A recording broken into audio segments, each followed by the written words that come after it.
Hello, boys and girls. Oh my goodness, guys. I am super, super excited, guys, because I get to hang out with Tammye Huf, boys and girls. Today is the release of A More Perfect Union. And guys, this is actually the release of the paperback version. Is that correct? I'm Tammye, as It's well in the US. exactly. So Hold it we up for are you.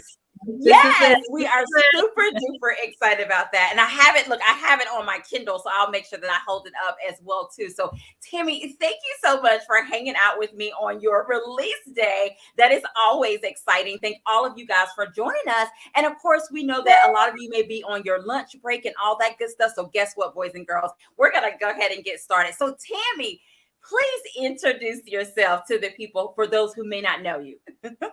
Right. Well, thank you. First of all, thank you so much for having me on. Really, really appreciate that. Tammye Huf.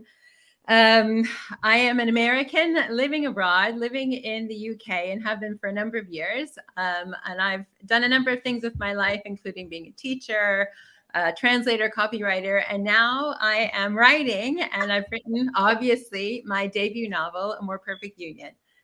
I love that. Thank you so much. And Tammye, before we get into it, you got to share a little bit. Did you say translator? That you used to be a translator?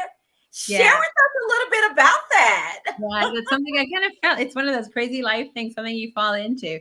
So I, from America, I moved to Germany, and that's how that happened. I'm fluent in German, and so I at the moment I'm translating German to English with less nonfiction things for corporate things. That But yeah, is I'm super working. cool.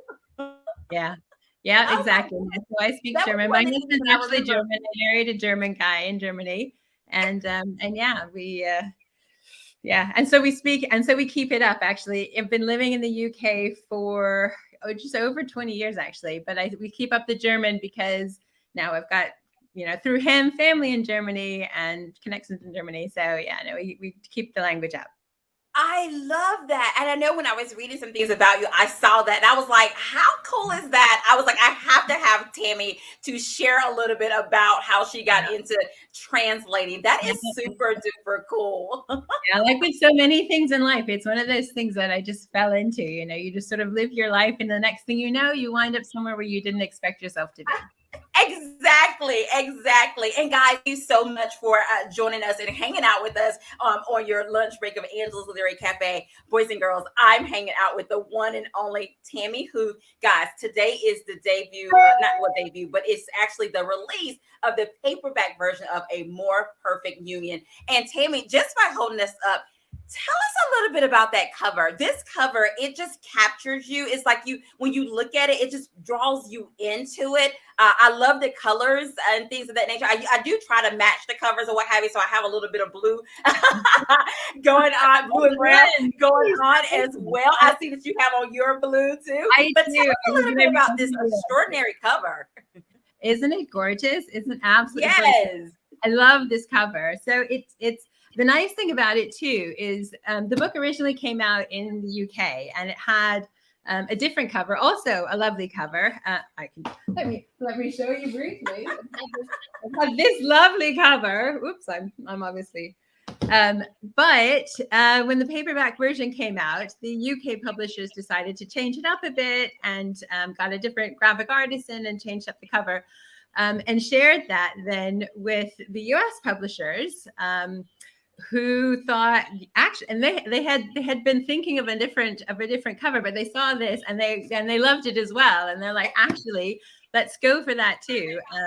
Actually, it publishes tomorrow in the Netherlands, and they've got the same cover, so it's nice Awesome. to see the same all over the place. Yeah, yeah. No, and I Well, really. I love it. That was one of the things that I saw every time I looked at this cover. I was like, it just kind of like draws you in, Yeah, or what have you, with the colors, and then her like just gazing out, yeah. or what have you too. So I really You thought this is really a develop really, an really gorgeous cover. appreciation. You really develop an appreciation for these artists because they read the book and then they've got to distill all of that into an image, and it's like, how do you do that? And so it's you obviously there's so much more than you can put in an image, but it's that lovely kind of looking for more, and yeah, it has so much depth to it, that cover. I love that. Now, did you have any input or did you provide any insight on what you wanted to see, or no, they just took the story and ran with it and this is what we got? Yeah, no, I mean, she read the story, so she knows kind of what she's trying to do. And then she comes up with a couple of different options. I think maybe 5, 6 different ideas, different directions. And so, yeah, no, there is input. She did ask, what are you thinking? Do you hate anything? Do you love anything? Yeah, so Well, I love it. They nailed it, boys and girls. A more perfect union. Oh my goodness. Now, Tammye, tell us a little bit about that title. What kind of inspired this title? Was there multiple titles and then this one stuck, or how did you come up with this particular title for this story? Yeah, the title was difficult. It's again that idea of and what do you call this? All of the different threads going on. What do you call it? So for me, a more perfect union. First of all, that wasn't the title. That wasn't my working title. My working title was, Henry and Sarah. It was just a non-title. But as I was coming to the end, I'm like, right, I've got to really nail down the title. And just thinking about the book, it took a long time, but I came up with a more perfect union because of Henry and Sarah, and that kind of that union being for them this great love, and it's this more perfect union. But of course, for everybody around them, it's anything but a more perfect union. And then also, yeah, and also because of the time that it's set in, it's set just before the Civil War. And so if you think America was meant to be this wonderful, more perfect union, this great democracy, this great thing, and at this point in history, it's on the cusp of tearing itself apart. They're right there. It's right before the Civil War, and so it is not a more perfect union at this point. And then the other kind of reason that I leaned towards it was because of the plantation in the book is sort of visualized for me based on James Madison plantation in Virginia. I visited there a couple of times and got some ideas of the physicality of the plantation. And he, of course, the father of the Constitution, is the guy who actually wrote a more perfect union in the first line of the Constitution. So it had a number of different influences to get to that title. Yeah, so it's a title that's been used quite a lot, and so at first the publishers were like, it's not entirely original, but it fits so well to the book that they let me keep it. I love that. Oh my goodness! And like I said, just like the cover kind of draws you in. The same thing, like when you see that title. I know for me, it was like, ooh, I want to read this. So add the cover, add the title, and it was like, count me in. Good. That's yes. Now, Tammye, for those who may not know, this story is inspired by true events that happened, and it has a little something to do with your great grandparents. Can you share with us a little bit about that and kind of what inspired this whole story? Yeah. So my great grandfather was from Ireland, and my great grandmother was an enslaved woman. And they met, obviously, and fell in love. And when they did, he bought her freedom to marry her. And I just thought that's such an incredible story. When I first heard that story, I would say it's not something that I grew up knowing. It's something that I heard as an adult for the first time. And it just sat with me when I heard it, because it's just so unique and so incredible. And the more I thought about it, I started to think, but how could that actually happen? How would that work? How would they, maneuver that? And the more I thought about it, the more I realized I want to write this story. So that's where that came from. That is awesome. Oh my goodness. And really nice when you have a story, you have stories or historical fictions that are based on like true events and things of that nature too. All the more intriguing to get into the story. And so speaking of that, you have 3 individuals, Henry, Sarah, and Maple. Okay, yeah. So I want you to think about these 3 individuals, and if you had to describe them, we're going to start with Henry. If you had to describe Henry in 3 words, what comes to mind? 3 words. Okay. Passionate, Okay. naive, sincere. Okay. I can see that. All right. Now, all right, let's take it to Sarah. What comes to mind when you think of her? Like, kind of describe her for us. With 3 words, or can I use as many words as I like? You can use as many words as you want. Okay, all right. Well, Sarah is, well, now she's gonna get the big treatment. Poor Henry got the short one. Sarah is she has learned that she needs to be a survivor because of the situation that she's in. She is a survivor, and she is she's not especially hopeful at the beginning of the book because she understands her lot. This is it. She believes that this is as much as I can reasonably hope for.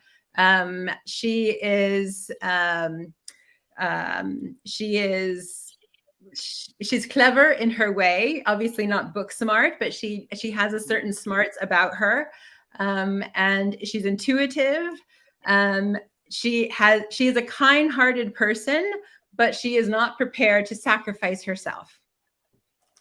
Guys, if you are not intrigued, okay, I'm hanging out with Tammye Huf, and guys, we are talking about her debut novel, A More Perfect Union. She's telling us a little bit about these 3 characters, their lives are intertwined, or what have you. And of course, Tammye, we cannot leave out Maple. Okay, Maple. So however you want to describe Maple, you can use 3 words. You can give her more than that.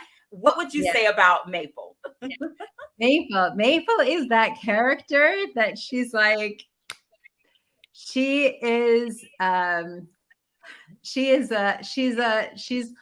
hard person. She's a bitter person, but she has every right to be bitter and every right to be critical of life, put it that way. But she is still hopeful, actually, and that's a really interesting.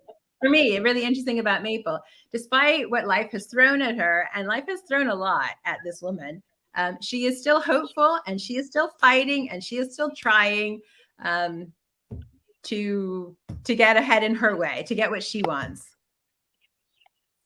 Exactly. And one thing I do like, guys, if you go and you research the book and look up the book, one of the words that they describe when they talk about these 3, they're saying inescapably entwined. I was, ooh.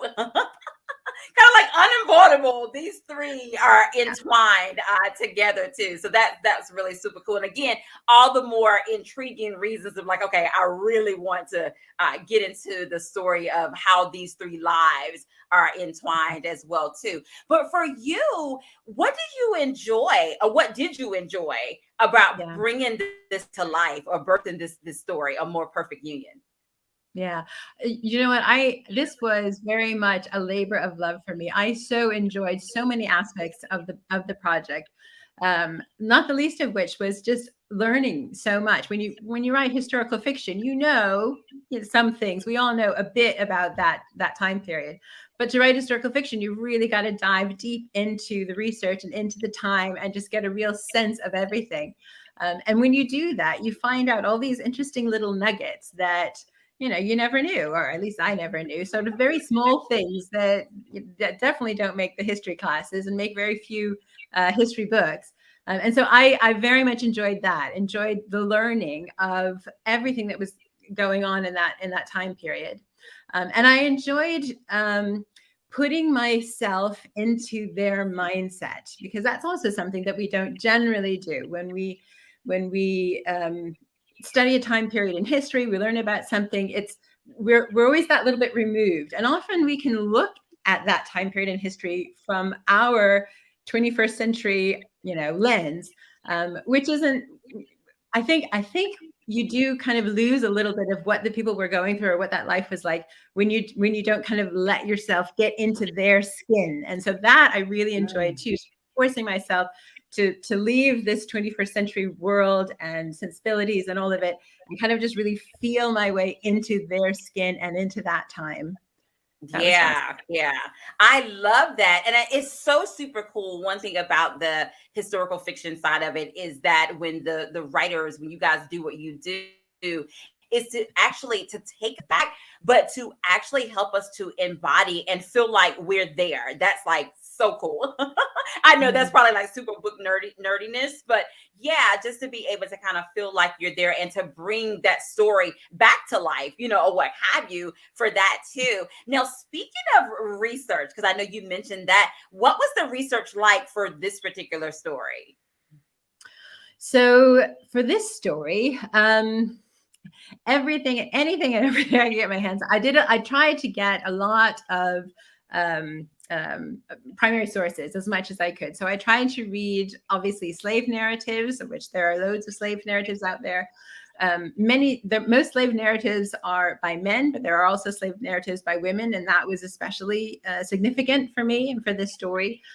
Also reading about the laws of the time, because I think reading about the laws that a country makes tells you so much about what they value and what they think, what's important to them. So that's important, reading various letters. And as I say, physically going to Montpellier, which is where I placed, I used as kind of a template for ideas of the physicality of my plantation, Jubilee Plantation. So going there and just feeling feeling how it feels and the sights and the smells, that all of that helps and helps me add texture to it. And then also on the Ireland side of it, because Henry is from Ireland, and the story does open up in Ireland, and there are bits of kind of his Ireland memories throughout. And in Ireland, the famine, I obviously knew about the famine, but I have to say I didn't know as much as I should have known. And so learning that, and also reading firsthand accounts of people, the description of these people starving, and the description of the way that they were living, also the laws there, also all sorts of, as much as I could, firsthand accounts, just to get the feel of the people. Also, sorry, there's a lot of research. Sorry, I will say one more thing. No, you're fine. Interesting. For American slavery, amazingly, there are recordings of people who were slaves in their younger years, and the recordings were taken when they were quite old, and there was a project to go around and get like folk recordings of America, and it didn't start out to be, oh, we need to gather slave recordings, but rather they were getting these folk recordings, and they wound up getting all of these recordings of people who had once been slaves in their childhood, and they talked about that time of slavery before the break, they called it, which is also super. Just the way they talk, not only what they say, the way they talk about it, the words they use, cadence of speech, all of it. So that was also just so valuable to actually hear the voices of former slaves. Wow. Oh my goodness, that was. Now, Tammye, I have a surprise for you. Oh gosh, okay. I have a special guest that is going to join us. I'm getting ready to bring her up. She is actually one of the audiobook narrators who narrated Sarah's. Are you ready? Fantastic. Yes, I absolutely am. Shantae Hi, how are you? Hang out with us. You. My pleasure. Oh my goodness, this is fantastic. Tammye, I wanted to just bless you with something special, and I thought, what more, special than to have actually one of her audiobook narrators to come and to spend a little time with us.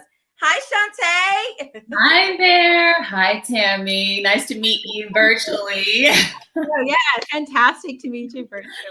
It was such an honor to get to work on this book and play Sarah, and I just applaud you. I love the book. As an audiobook narrator, we don't always, you're hired to do a job and you don't always feel a close connection to every project that you do, but this one was really special, and I felt just blessed to have been a part of it. Oh, thank you. That means so much. That really means so much, because I'm sure you read so many books. So that's, yeah, thank you. I appreciate you saying that. I really, Yeah. fantastic. Oh, okay. And I'm so excited now. I feel like I just want to hear your voice and hear, because it's funny. Sarah has lived in my brain for such a long time. And I have her voice and Maple's voice and Henry's, everybody's voice in my brain for such a long time. And yeah, so now I just want to hear your voice and hear what Sarah is going to be to everybody else. Yeah, it was interesting because I just overheard when I logged on you talking about the recordings, and I listened to those recordings when I was prepping for the role, because you never want to play a role like this in a stereotypical way. And I just wanted to hear, hey, what do they sound like? I know they're older, they're in their later years when these recordings were happening, but just imagine what could a younger person have sounded like. And it ran the gamut, and it was really interesting because you had people who were very proper in their speech and people that maybe were less educated. It really was surprising, just doing the research. Yeah, exactly. Which and I suppose that, which is why research is so important, to sort of feel yourself into it. But I suppose if you think about it, I mean, we tend to think of slavery in such a finite way, but just like we today, you've got people with all sorts of education levels, of all sorts of ways of speaking, and why would it have been different? So yeah, that's Absolutely. yeah. Fantastic. I love that. And Ted, hope that you were surprised. Oh. I was surprised. This is thank you, and, Angela. This is a lovely surprise. Thank you. I appreciate this. You are fantastic. so welcome. And Shantae, did you have a question for Tammye? Yeah, when I was looking at the history of the book online and reviews, I saw quite a few reviews were already out in the world. And so I was curious, just the journey that the book has taken in the publishing world. How is it that some people have gotten a chance to know it so well, and others of us are being introduced today? Maybe you could tell us a little bit about that. Absolutely. So my publishing journey is probably unusual, I would say. So I live in the UK, as I was mentioning to Angela, and have done for a while now. And I wrote the book here where I live. And I originally sold the book to Myriad Editions, which is a smaller UK publisher. I went directly to them rather than going through an agent, which is, if you know about the writing world, normally you would go through a literary agent and then they pitch it to the publishers. But through fortunate events, I was invited to send it to them. I pitched it just sort of off the cuff to somebody from Myriad, and they were interested and said, "Okay, yeah, send it to me." And so I did, obviously, and they liked it and they took it on. And so I found myself with a publisher without the literary agent, and it published in the UK then in October 2020. So it's been out for just over a year in the UK. And it came out in hardback, and then not that long ago it came out in the paperback here in the UK. And it's obviously been ran. It's done pretty well. It's been listed for stuff, and it's won something, and it's done nicely here. And now, just because of the way the publishing world works, Myriad was ready to go, and then later Grand Central Publishing and Forever came on board and said, "Yeah, we want it," but kind of the wheel was already in motion with Myriad, if you will, by the time they bought it. So that's why you've got these different publication dates, and that's why it'll be UK readers who will have read it and given it good reviews. And now I'm excited for the US to read it, because obviously, I mean, I've written it. It's got some Ireland in it, but basically it's based in the US, and I feel like it's a US book. So I'm really excited for everybody to read it back home. And yeah, it feels like that's its natural home. That is awesome. Yeah, I love that. I love that. I auditioned for it back in October of 2021. And interesting little fun fact, the first chapter that Sarah's in is chapter 2. that was actually my audition. So when you're listening to the audiobook, you're really hearing my audition. I was just asked to do a few minutes, but I'll be honest with you, I just kept going. I didn't want her story to have to be cut off. And I just went through to the end of the chapter and I said, you know, they asked for a few minutes, they're going to get a chapter and we'll just see how this goes.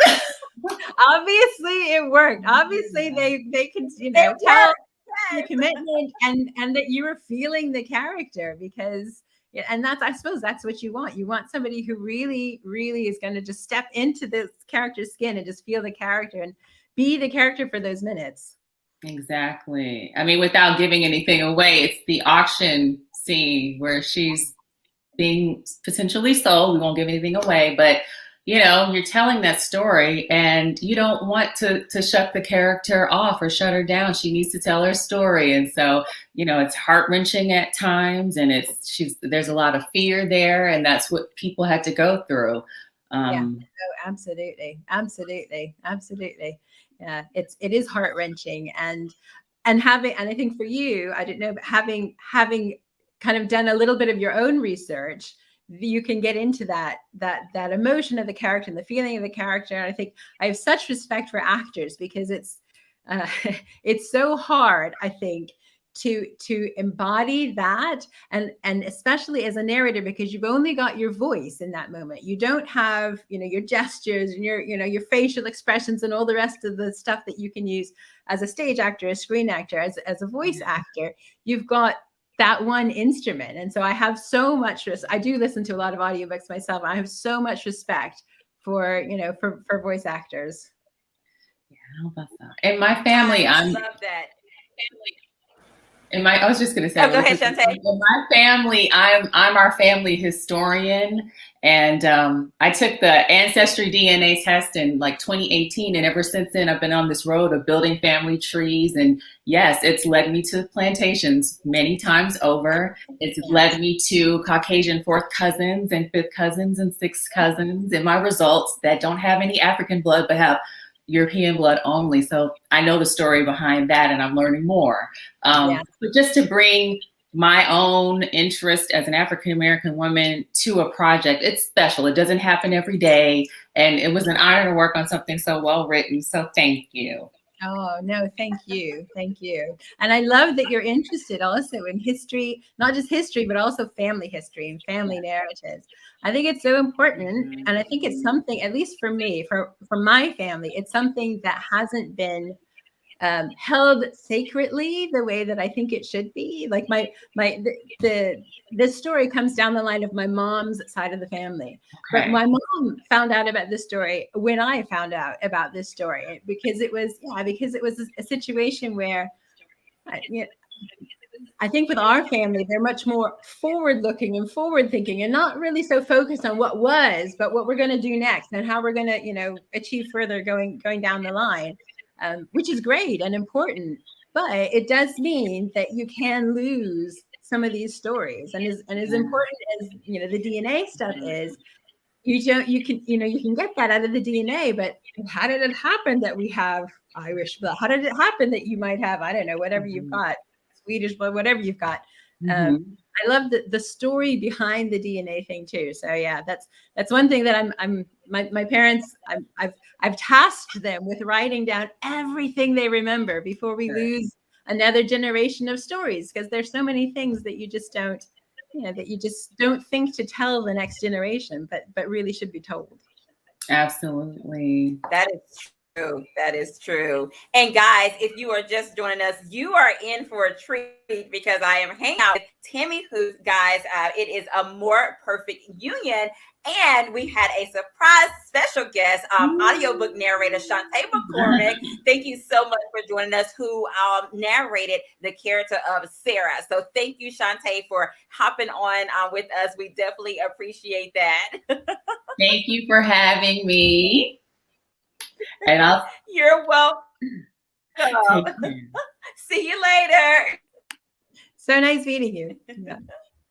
Oh my goodness. So yes, that was your special surprise I was like, how cool is that to have one of the audiobook narrators to come in and pop in and share a little bit with us too. So congratulations for that. So guys, also, so you'll know, it is available on audiobook as well. Now, Tammye, do you have a little snippet to share with us of this amazing story? I do, although I feel like we should have had Chantal read We it. probably should have had her. Yeah, I didn't want to put her on the spot. So Oh, yeah. Okay. Well, I'm happy to read it, but realize it's. I'm sure it's going to sound better in the audiobook, guys. Here we go. And by the way, just thank you so much, first of all, Angela, for inviting her on. That's really a very, very special treat, and I do appreciate that. Okay, so I'm just going to read. So welcome. I'm going to read a very small snippet from the book, A More Perfect Union, which is out today. It's from fairly early on in the book. And this section, we've mentioned, I don't know if you've joined just now, but we've mentioned before that the book is told in 3 point of views. And we've got Sarah, Shantae narrates, we've got Henry, and we have Maple. And this is the point where Sarah has just come to this new plantation and she's meeting Maple for the first time. Okay. Maple motions me over with a flick of her finger and leads me inside. The entrance is long and wide, with paintings hung all along the walls. When I follow her to the stairway, one of the dark wood floorboards squeaks under my foot. The woman glares back at me. Sorry, ma'am, I say, and I hop quick off the noisy board. She pinches her lips and raises her eyebrows. I can see the nastiness and the hardness in her, and I hope she ain't fixin' to aim it at me. Miss Martha wants you sleeping on the floor in Master Thomas's room, she says. He's been waking up the whole house with his night frights, and it's going to be your job to keep him quiet. In the morning, you come on down and find me in the kitchen house, and I'll get you to work helping with breakfast and give you your chores for the day. I blink at her, piecing together the meaning behind her words. She said, Miss Martha and Master Thomas, not your Mrs. and your young master. She said in the morning, I'll find her in the kitchen house making breakfast. Here I am thinking she's a cousin or a spinster aunt, but she's a slave. I swallow the yes ma'am sitting ready on my tongue and instead ask, what's wrong with Master Thomas? Thrown from a horse, she says. Don't know why anyone would put a 6-year-old boy on a horse in the first place, but they did. And now he screams the house down almost every night thinking about it. What's Miss Martha want me to do with him? Get him back to sleep, and you'll be calling her Mrs. It's Master and Mrs. here. I call her Miss Martha because I've been calling her that since she was little. I look again at her high forehead and small, close-set eyes. She grew up with you?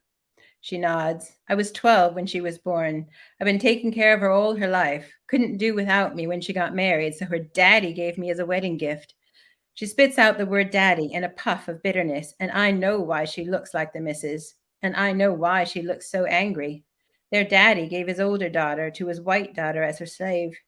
Maple must have come from a long line of slave mothers and slave owner fathers to wind up so light she could pass for white. Looking like she does, it would be so much easier to run. I wonder if she's tried. I guess they don't got the railroad up here, I say, trying to ask without asking. It's not enough to know about the Underground Railroad helping runaway slaves. You've got to find them, too. Maple squints at me with her daddy's eyes and purses her mama's lips tight. You best get that thought right out of your head before someone comes along and beats it out. Everything you do gets paid for, one way or the other. If you ain't the one paying, you can sure bet someone else is. Oh my goodness, boys and girls. If you are not intrigued, oh my goodness, A More Perfect Union. Tammye just shared with us a little snippet, boys and girls. And of course, we will share with you how you can get your copy of A More Perfect Union as well. And Tammye, of course, you know, we have a game of this or that. Like I told you behind the stage, there is no right answer because it is according to Tammye. And okay. This or that, it'll be a little bit of like a winter version too, since it's kind of the winter time of the year, but it'll be some other stuff thrown in. Are you ready? I'm ready. Okay. First one, Tammye. All right. Are you a plotter or a pantser? I am a plotter. with room to pants. I'm with room to I pants. like that. A plotter with room to pants. Perfect. Okay, now, are you team sweaters or scarves? Because this time of year, and I don't know if you've seen these memes, but apparently sweater weather is a whole word, like not breaking it up, but so are you more of a sweater person or a scarf person? I think I'm a sweater person. I mean, think of sweater is just more, it wraps you completely. Scarf is less than a sweater. I think I'm definitely a sweater Right. person. And for us who like to stay warm, you got a little more covering with the sweaters. Exactly. Yes. And you know what? Well, so can I cheat? Am I allowed to cheat? My Yes. very favorite answer would be one of those I have this lovely, great big sweater wrap thing, which is like, it's like almost like a poncho, but open. So it's like a sweater, but it wraps like a scarf. And that is my absolute favorite. Super cool. Yeah, that would be like the ideal for everybody to have, right? So all of the above. Yes. Now, this time of year, are you more of a fuzzy socks type of person or fuzzy slippers? Fuzzy socks. Absolutely. Fuzzy socks. Yeah. The thicker, the better. I've actually gotten these socks that I was wearing today that I had given them to my daughter for Christmas, and she has left them here. So I'm borrowing them. But they're like these funky knitted thick socks with like this fuzzy stuff inside. Wonderful. I love that. Now, okay. Now, here at Cafe, we have to know: are you team coffee or are you team tea? These are hard. I suppose I'm team tea. But I love a good coffee in the morning. At a certain point, kind of when you kind of like 11ish, when the morning starts to dip, I would be a coffee. But throughout the day, I'm a multiple cup of tea. I've never far from a cup of tea. I love that. Look, so a little bit of both. So early mornings, get your coffee in, and throughout the day, a nice cup of tea. Exactly. Nice. Exactly. Now, what is your favorite flavor? Sorry? Now, what is your favorite flavor of tea? Okay. At the moment, I am loving licorice and peppermint. There's a tea, licorice and peppermint tea, and that I love. Yeah. Wow. I've got Okay. a little bit of a sweet tooth, and the licorice makes it sweet, so I can drink it without adding sugar. And it just like it's lovely kind of mild sweetness to it, and the peppermint gives it a little bit of zing. So yeah, I like that. Licorice peppermint tea. Okay, nice. Okay, now audiobook or podcast? Which one would you rather listen to, or this or that? Audiobook, podcast? Yeah, it's time and place, isn't it? Audiobook or podcast? Audiobook. Yeah, audiobook. I have to say audiobook. I love that. Look, well, thank you so much for playing a little bit of this or that. Like I said, of course, it was all things according to Tammye Huf. So thank you for being a sport and participating in that as well. And guys, of course, here at the cafe, there is a lovely giveaway.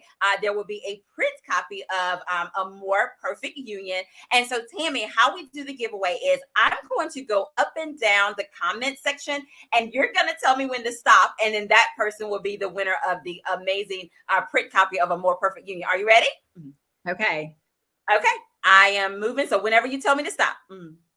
All right. And 3, 2, 1, stop. All righty. And the winner is Dr. Velma Bagby. You are the winner of a print copy of A More Perfect Union. And so if you will inbox me your mailing address, I will get that to the individuals who need that information, and they will get you a copy of A More Perfect Union. So thank you guys so much for participating in that. And so, Tammye, definitely share with us, how can everybody else get their copy of A More Perfect Union? So bookstore, Barnes and Nobles, Target, your independent bookstores. You can if you go onto my website, I have a bit of buy in the US and with different links to different sort of bookstores and what have you, or the publisher's website, they'll have links to different booksellers, but basically anywhere they sell books. I love it. And also, Tammye, I'm not sure if you are aware, but there is a indie bookstore here in the US by the name of Riches in Reading. And she does have copies of A More Perfect Union as well. So I'll drop her link in the comment section too. They can purchase a copy there. And just like Tammye said, where books are sold, your Barnes and Nobles, things of that nature. Of course, you can go online, to Amazon and get your copy too as well. And Tammye's website, the publisher's website. So all those places, guys, and your local you can get you a independent copy. bookstore, we should try to support your local independent bookstore. Is a great place to grab one. Absolutely. Absolutely. Now, Tammye, please share with us, how can we stay connected with you? So I do have a website, and you can message me on my website and get on a mailing list. It's TammyeHuf.com. And you can just stay connected with me that way. Or I'm on the usual suspects of social media. I'm on Twitter and Instagram and Facebook. So you can definitely find me there and chat with me there. I try to be a friendly person. I think I'm a friendly person. And yeah, I'd love to know. If you read the book, I'd love to know what you think. I love that. So guys, you can go to her website. You can sign up for her newsletter that she have as well. You can follow her on social media too. Guys, we are super duper excited. And Tammye, congratulations. Happy release day of the print paperback copy of A More Perfect Union. And I think you were sharing with us that on tomorrow it will release in the Netherlands. Is that correct? Is that what you told us as well? Yeah, that is correct. Tomorrow it will release in the Netherlands. Exactly. Awesome. So guys, tag here, share with other individuals that A More Perfect Union is available, of course. And as I always say, once you read it, guys, definitely make sure that you leave a review. I know that Tammye would be so appreciative of that, guys. That's our time. Tammye, it goes by so fast, but we've had an amazing time hanging out with you. And not only that, guys, but celebrating your release day. That's always fun to celebrate there too. And so, boys and girls, we're so appreciative of you guys hanging out with us today for Angela's Literary Cafe. I know it's at a special time today. It was lunchtime. So for you guys to take your lunch break and hang out with us, that was just super, super amazing. And as I always say, boys and girls, have an amazing day, because we're having an amazing day. And Tammye, I'll also let you, is there any that you would like to say? I would just first of all like to say thank you to you, Angela, for having me on. This has really been so perfect. It's obviously a big day for me, my release day. It's an exciting moment, and I just really hope that if you guys read it, you like it, because it's a labor of love, and I do hope that you enjoy it. Absolutely. There you have it, boys and girls. Again, this is Tammye Huf hanging out with us again on today, guys. It has been an amazing. Until next time, like I said before, have an amazing day, because we're having an amazing day, and we'll see you later. Bye, guys. Fun.